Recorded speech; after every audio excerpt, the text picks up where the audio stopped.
सोनीपत के कुंडली सिंह बॉर्डर पर संयुक्त किसान मोर्चा ने की बैठक। 22 तारीख को लखनऊ में महापंचायत और 29 तारीख को संसद कूच का किया ऐलान।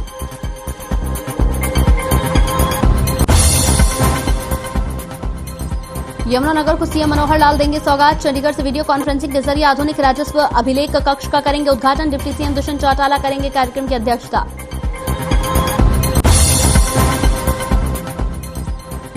लोहारू के शिवानी में मनाया जाएगा मत्स्य दिवस। कृषि मंत्री जेबी दलाल करेंगे शिरकत। किसानों को देंगे मत्स्य पालन को बढ़ावा देने की जानकारी।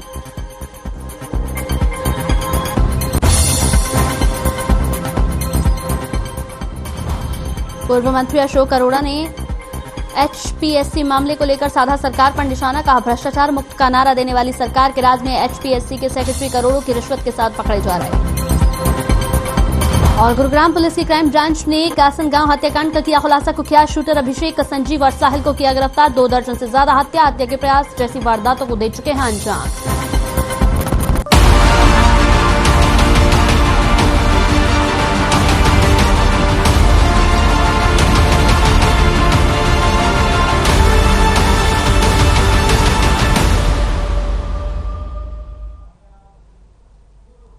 नमस्कार, हर खबर हरियाणा में आपका स्वागत है। आपके साथ हाजिर हूं मैं कंचन। आज हम अपने खास कार्यक्रम की शुरुआत करेंगे आज का अखबार, जिसमें हम आपको यहां पर उन तमाम बड़ी खबरों के बारे में जानकारी देते हैं, उनका विश्लेषण करते हैं जिनको अखबारों के पन्नों में जगह मिली है और जिनका सरोकार आपसे जुड़ा होता है, ताकि आप इस भागती दौड़ती जिंदगी में भी हर खबर से बेखबर रहे। तो चलिए शुरू करेंगे अपना आज का खास कार्यक्रम। और आज के अखबार में क्या कुछ सुर्खियां हैं, इस पर बात करेंगे। अखबारों में विश्लेषण करेंगे उन बड़ी खबरों का जिन्हें हेडलाइन के तौर पर जगह दी गई है। फिर चाहे बात अमर उजाला की हो या फिर दैनिक जागरण की, तमाम अखबारों की बात करेंगे। और तमाम अखबारों में आज प्रमुखता से किन खबरों को छापा गया है, उन खबरों पर भी विश्लेषण किया जाएगा। हमारे साथ हमारे खास कार्यक्रम में हमारे मेहमान भी जुड़ते हैं, हमारे यहाँ पर एक्सपर्ट जुड़ते हैं, ब्यूरो चीफ जुड़ते हैं, जो ये जानकारी देते हैं कि आजकल अखबारों में जो खबर को छापा गया है उस खबर को कितनी प्रमुखता दी गई है, और साथ ही खबरों का विश्लेषण भी अपने खास कार्यक्रम में हम करते हैं। तो आज का अखबार कार्यक्रम, जिसमें आज हम यहाँ पर बात करेंगे सोनीपत के कुंडली सिंह बॉर्डर पर संयुक्त किसान मोर्चा ने बैठक की है। अमर उजाला को बड़ी प्रमुखता के साथ अमर उजाला ने इस खबर को छापा है। हालांकि कृषि कानून वापस लेने के बाद किसानों को अभी भी भरोसा यहां पर सरकार पर नहीं हो पा रहा है, इसलिए सोनीपत के कुंडली सिंह बॉर्डर पर संयुक्त किसान मोर्चा ने बैठक की। और इस बैठक के बाद 22 तारीख को लखनऊ में महापंचायत और 29 तारीख को संसद कूच का ऐलान किया। इसके साथ ही बात होगी यमुनानगर को सीएम मनोहर लाल सौगात देंगे। चंडीगढ़ से वीडियो कॉन्फ्रेंसिंग के जरिए आधुनिक राजस्व अभिलेख कक्ष का उद्घाटन भी करेंगे। और साथ ही यहां पर डिप्टी सीएम भी कई कार्यक्रम करेंगे।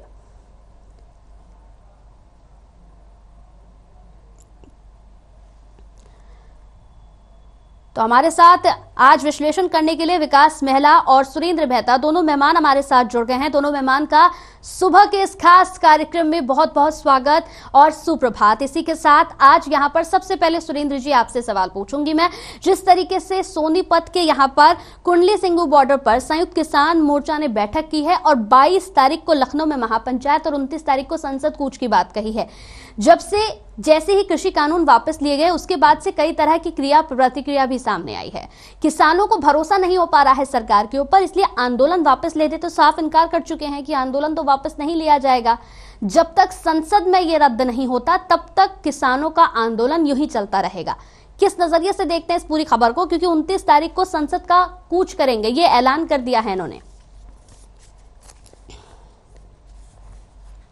संसद का जो शीतकालीन अधिवेशन है 29 को ही शुरू हो रहा है और 29 को ही इन्होंने 500 ट्रैक्टरों के साथ संसद कूच का ऐलान किया हुआ है। पहले से ही किया हुआ था ये ऐलान और उसी ऐलान पर अभी अड़े हुए हैं। किसान मोर्चा ये अपनी बात दोहरा रहा है कि जो मांगे थी उनकी, उनमें से मुख्य मांग मान ली गई है, लेकिन जो किसान शहीद हुए थे उनको मुआवजे की बात है, एमएसपी की बात है, गारंटी की बात है, ये मांगे अभी लागू नहीं हुई है। ये मांगे लागू होंगी और उसके बाद कोई इस तरह की यदि सूचना जारी होगी तो आंदोलन समाप्त होगा। अभी जो किसान मोर्चा है बार बार यही रट लगाए हुए है कि जो मांगे थी उनकी, उनको पूरा किया जाए, उसके बाद ये आंदोलन वापस लिया जाएगा। लेकिन तब तक आंदोलन को और तेज किया जा रहा है। जो निर्धारित कार्यक्रम थे उसमें कुछ संशोधन करके कार्यक्रम को और बढ़ाने का प्रयास किया जा रहा है।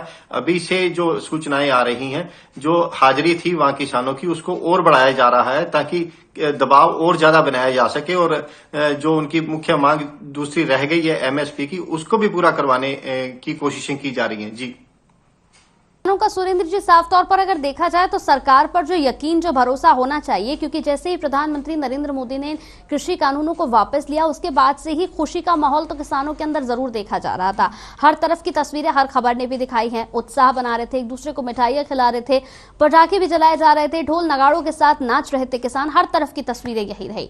लेकिन कहीं ना कहीं किसानों को सरकार के ऊपर अभी भरोसा नहीं हो पा रहा है, क्योंकि चुनाव है। ऐसे में किसानों का कहना है कि चुनाव के लिए ये एक साजिश रची गई है और जब चुनाव खत्म हो जाएंगे तो कृषि कानून को फिर से लागू कर दिया जाएगा। ये एक शक, एक असमंजस उनके अंदर है। बिल्कुल, ये असमंजस बरकरार है और ये असमंजस शायद अब नहीं होना चाहिए देश का। अगर प्रधानमंत्री ये बात बोल रहा है किसानों को संबोधित करते हुए और कानून को वापस लिए जाने की घोषणा कर रहा है, तो ये चीजें शायद नहीं होनी चाहिए। सरकार ने पहल कर दी है और अपनी तरफ से जो करना चाहिए था वो किया है।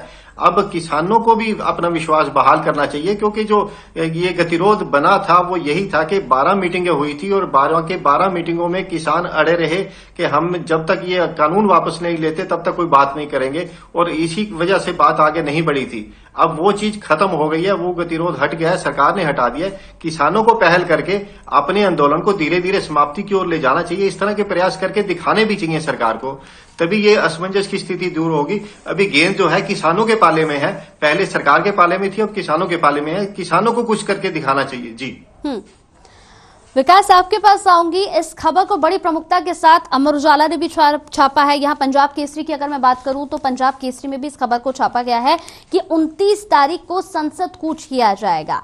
सरकार के ऊपर किसानों का भरोसा ना हो पाना और लगातार किसानों का ये कहना, क्योंकि वाकई सुरेंद्र जी ने बिल्कुल सही कहा कि अब तक जो बॉल थी वो सरकार के पाले में थी, लेकिन अब ये बॉल किसानों के पाले में है। लेकिन किसान अभी भी भरोसा करने को तैयार नहीं। किसानों का साफ तौर पर कहना है कि चुनाव की वजह से एक षड्यंत्र है, ये एक यहाँ पर लॉलीपॉप हम लोगों को दिया जा रहा है ताकि चुनाव निपट जाए। चुनाव जैसे निपट जाएगा उसके बाद दोबारा से ये सब चीजें लागू हो जाएंगी और किसानों की हालत वैसी ही होगी।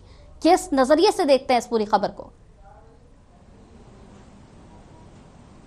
देखिए कंचन, क्योंकि पिछला एक साल जो किसानों का आंदोलन में पूरा एक साल लगा है और हाल ही के दिनों में आंदोलन की शुरुआत हुई थी, जो अंबाला के पास से जो आंदोलन की शुरुआत की गई थी और यहाँ से जो कूच करते हुए पंजाब से भी जो लोग आए थे, सिंगू बॉर्डर पहुंचे, टीकरी बॉर्डर पहुंचे और दिल्ली के चारों तरफ वो जाकर बैठे थे और उन्होंने काफी जो अपना वहां पर सामान की बात की जाए वहां पर जोड़ा था और वहां पर अपने पक्के मोर्चे लगाए थे। और अब किसानों को कहा गया है कि जो 3 कृषि कानून है उनको वापस ले लिया गया और जो सत्र है उसमें उसको संवैधानिक प्रक्रिया कर उसे वापस ले लिया जाएगा, देश के प्रधानमंत्री की तरफ से उन्हें कहा गया। लेकिन जो किसान नेता है उन्हें इस बात पर विश्वास नहीं हो रहा है, क्योंकि उनकी कुछ प्रमुख मांगे और भी उनके साथ है। हालांकि उनकी जो मेन मांगे थी उन्हें मान लिया गया। जो उनकी एक मेन मांग है कि जो एमएसपी पर कानून बनाया जाए और साथ ही साथ जो किसान शहीद हुए हैं उनको, जो उनकी मौत हुई है इस दौरान, जो पूरे आंदोलन के दौरान, उन्हें मुआवजा दिया जाए। और दूसरी बात साथ ही साथ उनका यह भी कहना है कि जो आंदोलन के दौरान जहां जहां पर पर्चे दर्ज किए गए हैं किसानों पर, जो एफआईआर दर्ज हुई है किसानों पर, उन्हें भी वापस लिया जाए। तो इस प्रकार की मांगे भी उनकी अभी फिलहाल रखी गई और इन्हीं को लेकर जो किसान नेता अपनी मीटिंग करते हुए नजर आ रहे हैं। हालांकि देखने वाली बात होगी कि एसकेएम की मीटिंग में क्या कुछ निकलकर सामने आता है, क्योंकि हालांकि जो किसान नेता उनकी तरफ से साफ तौर पर स्पष्ट कर दिया गया है कि जो उनका आंदोलन है इसी प्रकार से चलेगा और उसे और तेज करने की बात नेताओं की तरफ से की जा रही है। क्योंकि जिस प्रकार से लखनऊ में महापंचायत उन्होंने रखी गया उसे भी इसी प्रकार से वो आगे बढ़ाएंगे। और जो 29 तारीख को संसद कूच की बात उनकी तरफ से की गई थी कि 501 लोग रोजाना यहाँ से जाएंगे वहां पर संसद की तरफ और उनमें 500 लोग दोबारा से ऐड होते चले जाएंगे। तो कहीं ना कहीं जो किसान है वो अपने आंदोलन को और तेज करने की कवायद में जरूर लगे हैं, क्योंकि उनका कहना है कि जो उनकी मांगे हैं वो फिलहाल कही गई है, उन्हें जो संवैधानिक प्रक्रिया वो पूरी नहीं की गई। और जो आंदोलनकारी है किसान नेता उनका ये भी कहना है कि जो सरकार की तरफ से उन्हें ये बात कही गई है कि जो कृषि कानून वापस लिए गए हैं, लेकिन जो उन्हें अभी फिलहाल जो लिखित में होने के बाद उसे मानेंगे, क्योंकि जो चुनाव का में जिस प्रकार से भाजपा की हार हुई है लगातार, अगर बात की जाए जो हरियाणा में भी जो उपचुनाव थे उनमें भी काफी देखने को मिला कि जो किस तरह से भाजपा के नेता थे उनका विरोध हुआ है। लेकिन तो लेकिन विकास आपको नहीं लगता है जिस तरीके से यहाँ पर प्रधानमंत्री खुद यहाँ पर महामहिम प्रधानमंत्री ने खुद यहाँ पर कृषि कानूनों को जब वापस ले लिया, उन्होंने कहा कि मैं कृषि कानूनों को वापस लेता हूं, क्षमा मांगता हूं, लेकिन ऐसे में नहीं लगता कि अब किसानों को भी थोड़ा सा यहाँ पर पोलाइट होना चाहिए, किसानों को भी सरकार की बात अब सुननी चाहिए, क्योंकि किसानों का जो रुख है वो तो बिल्कुल वैसा ही नजर आ रहा है जैसा अब तक नजर आ रहा था। यहाँ पर किसानों ने साफ तौर पर कह दिया कि जिन किसानों की मौत हुई है उन्हें शहीदों का दर्जा दिया जाए, एमएसपी को लेकर उनकी जो मांगे हैं वो पूरी की जाए। तो नहीं लगता कि किसानों को भी थोड़ा सा अभी नॉर्मल होकर सरकार से बात करनी चाहिए? देखिए कंचन, जिस तरह से ग्राउंड जीरो की बात की जाए तो हम किसानों के बीच में ही रहते हैं, उनसे बातचीत करते हैं, लेकिन किसानों का एक रुख जरूर है कि वो चाहते हैं कि अब उन्हें घर की तरफ लौट जाना चाहिए। लेकिन जो किसान नेता है कहीं ना कहीं उनकी भी एक राजनीति भी कम होती हुई नजर आ रही है, क्योंकि जिस प्रकार से देश के प्रधानमंत्री अचानक से आते हैं और अपने संबोधन में जो 3 कृषि कानून है उन्हें वापस ले लेते हैं, और जो पहले कई दौर की मीटिंगें चली थी किसान नेताओं के साथ उसका कोई हल नहीं हुआ था उस दौरान, तो कहीं ना कहीं किसान नेता जो वो भी अपनी राजनीति चमकाने के ऊपर लगे हुए हैं, क्योंकि जिस प्रकार से भारतीय किसान यूनियन के प्रदेश अध्यक्ष गुरनाम सिंह चढ़ोनी है वो लगातार पंजाब में चुनावों को लेकर पंजाब मिशन की बात करते हुए नजर आ रहे हैं और चुनाव लड़वाने की बात करते हुए नजर आ रहे हैं, और दूसरी तरफ बलबीर सिंह राजेवाल जो किसान नेता वो उन पर तंज कसते हुए नजर आ रहे हैं। तो आपस की फूट भी फिलहाल जो किसान नेताओं के बीच में देखने को मिल रहा है, लेकिन किसान नेता भी कहीं ना कहीं इसमें अब राजनीति करते हुए नजर आ रहे हैं, क्योंकि जिस प्रकार से शुरुआत में कहा गया था कि जो 3 कृषि कानून है उन्हें वापिस करवाने के बाद ही वो घर लौटेंगे। हालांकि देश के प्रधानमंत्री की तरफ से कहा गया कि उन्हें जो आने वाले सत्र में ही संवैधानिक प्रक्रिया पूरी कर ली जाएगी, तो कहीं ना कहीं किसानों को भी इस ओर थोड़ा सा ध्यान देने की जरूरत है, क्योंकि जो आम लोग हैं उन्हें काफी दिक्कतों का सामना जरूर करना पड़ रहा है, क्योंकि दिल्ली के चारों तरफ किसान बैठे हैं, जो मेन रास्ते हैं वो बंद पड़े हैं और जो आसपास के लोग हैं वो भी काफी परेशान है। तो किसानों को भी थोड़ा सा इस ओर ध्यान देना चाहिए, क्योंकि पूरा 1 साल काफी लंबा आंदोलन चला और इस दौरान कई लोगों की हादसे में मौत भी हुई है और उनके परिवार भी हैं, और जो आम लोग हैं उन्हें भी दिक्कतों का सामना करना पड़ रहा है। जी कंचन। बिल्कुल सुरेंद्र जी, मैं आपके पास आऊंगी। जिस तरीके से यहाँ पर किसानों ने अपनी मांगे रखी है, उन्होंने कहा है कि जिन किसानों की मौत हुई है इस दौरान उन्हें शहीदों का दर्जा दिया जाए, इसके साथ ही एमएसपी को लेकर भी उन्होंने अपनी मांगे रखी है। उन्होंने साफ तौर पर कहा कि जब तक मांगे पूरी नहीं होंगी हमारी, क्योंकि सिर्फ कृषि कानून ही नहीं बल्कि इसके साथ ही जो और मांगे हैं हमारी वो जब तक पूरी नहीं होंगी तब तक ये आंदोलन वापस नहीं होगा। कितनी जायज लगती है उनकी ये तमाम मांगे? देखिए, मांगे अपनी जगह हैं, इसमें कोई दो राय नहीं। मांगे में जो गंभीरता ला रहे हैं वो भी ठीक है, लेकिन आंदोलन को आगे बढ़ाना, आंदोलन को तेज करना और वहां जो जमावड़ा है उसको और बढ़ाना, वो कहीं ना कहीं नुकसानदायक साबित हो सकता है। सरकार अपना मन और अपनी नीयत साफ कर चुकी है।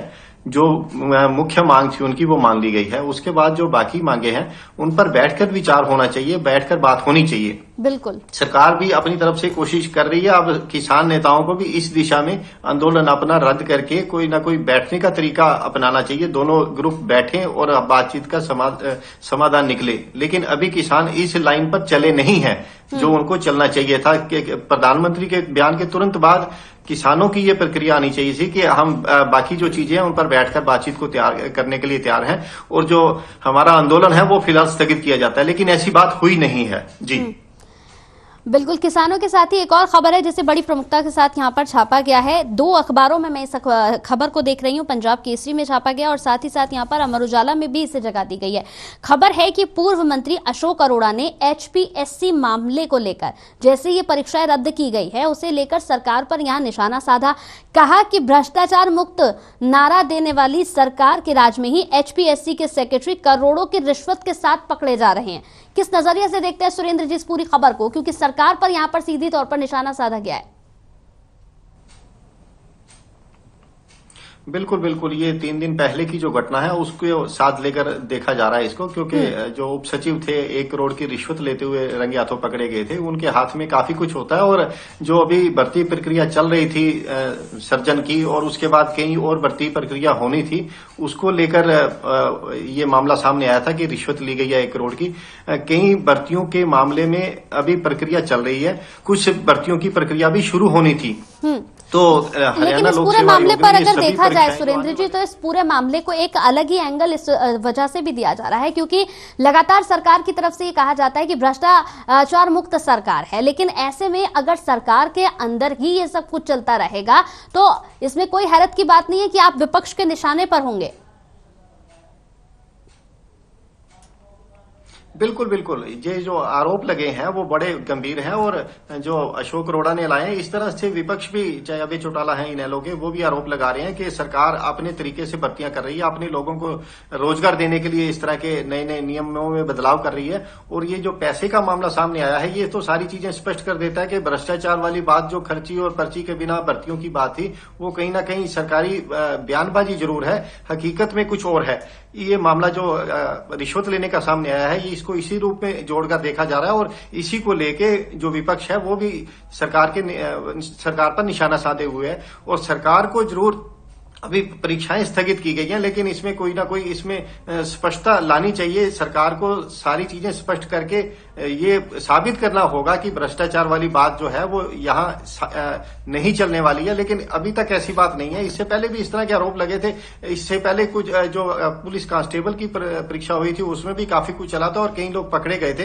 ये सारी चीजें दर्शाती हैं कि खर्ची पर्ची के बिना वाली बात जो है सरकारी ऊपर वाले स्तर पर है, नीचे वाले स्तर पर वो कहीं ना कहीं भ्रष्टाचार वाली बातें सरकार शामिल लगती है, या सरकार के प्रतिनिधि शामिल लगते हैं, या अधिकारी शामिल है, ये साबित करना होगा सरकार को। बिल्कुल बिल्कुल। सुरेंद्र जी के बाद विकास जी, आपसे चाहूंगी कि इस पर एक छोटा सा विश्लेषण दे, किस नजरिए से देखते हैं इस पूरी खबर को, क्योंकि खबर यहाँ पर इस एंगल से यहाँ पर तमाम अखबारों में दी गई है कि एक तरफ लगातार ये कहा जाता है कि भ्रष्टाचार मुक्त सरकार है, लेकिन सरकार के अंदर ही इस तरीके की चीजों से सरकार लगातार यहाँ घेरे में आ रही है।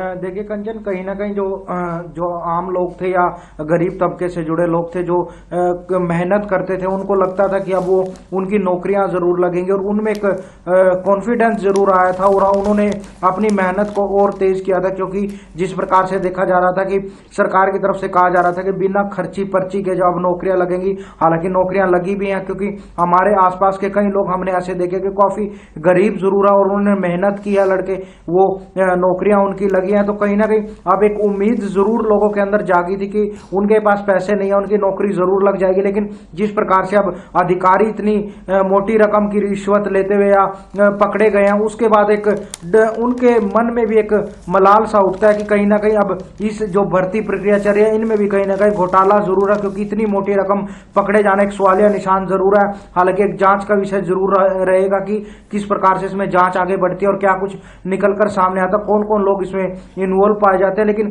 कहीं ना कहीं अब उम्मीद जो लोगों की थी वो टूटती हुई नजर आ रही है। जी कंचन।